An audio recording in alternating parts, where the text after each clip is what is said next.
Nanning originates from the Fujian province of China and can be traced back to the Han Dynasty around 2000 years ago. Only 200 years ago, Nanning arrived to Singapore with the help of immigrants who travelled to Singapore to look for jobs.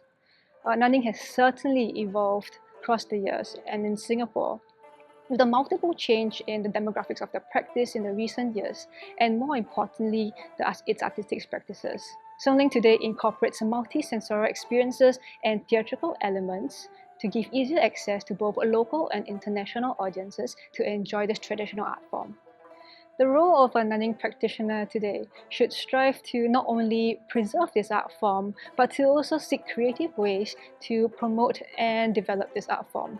While it's important to keep our traditions alive, we do need to revitalize them to ensure that our youth enjoy them, as they're going to be our future. And this is how we actually maintain and sustain Nanning in the future. So learning Nanning is more than just the teachings of the music form, but it also incorporates the cultures and the values of the Chinese people. And this is what is most challenging about teaching Nanning, as these are elements which requires honing and nurturing. It could take years for a learner to grasp the musicality of Nanning through a master-disciple system, which involves time and perseverance. It's believed that zhitao is the most ancient score in Nanyang, and the zhitao ranges from 20 to 50 minutes. And nowadays, not a lot of vocalists can really sing 20 to 50 minutes a song. Thus, individual movements is extracted out to form qu, and this is how qu is formed. In Nanyang, we have a very special music notation called gong che pu. Like some other music forms out there, traditional music forms, we actually use the pentatonic scales with 5 main musical notes: che, gong, liok, si, and it, and the rest of the notes revolve around these 5 musical notes. Something special about Nanyang gong che pu is that all musicians and instruments actually look at the same score. So this score gong che pu is actually written only for the pi pa, which is also called the pi pa pu. So melodic instruments like the dongxian and the erxian actually have to analyze their own from the gong che pu, adding in ornamental notes to fit in the gaps between the skeleton notes.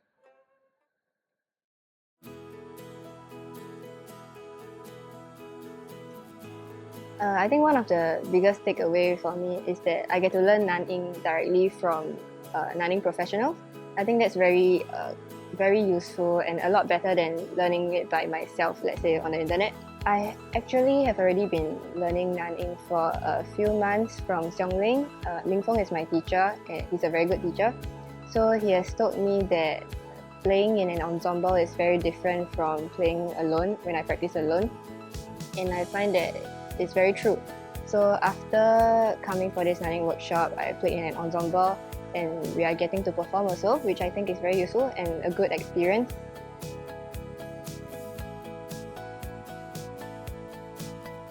I find it very interesting because the nanpa is actually a predecessor of the current modern pipa or peipa, as some would call it.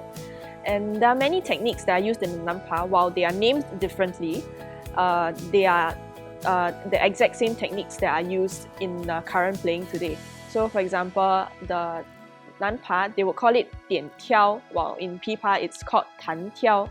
And there is also a unique characteristic of one of their techniques, which is called luozi, which is very similar to what the pipa use as tremolo or lunzi nowadays. However, there's one slight difference is in the fact that for nanpa, it actually goes backwards, while pipa goes the opposite way. And it's quite interesting because the luozi can actually be traced back around 50 years ago and is still used in the southern pipa pies in China.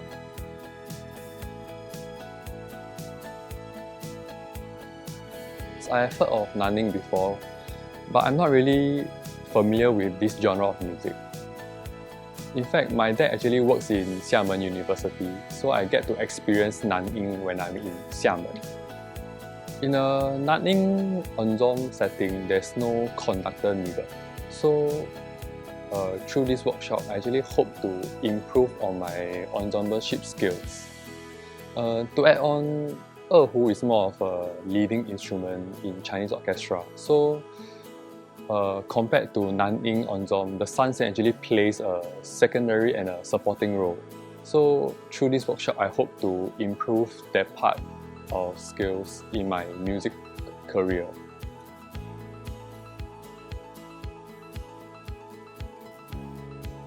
As year 3 students, we are currently learning about Southeast Asian music.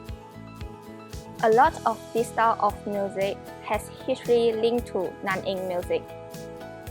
I feel that through this workshop, we are able to have a deeper understanding of how music is developed, especially in Singapore.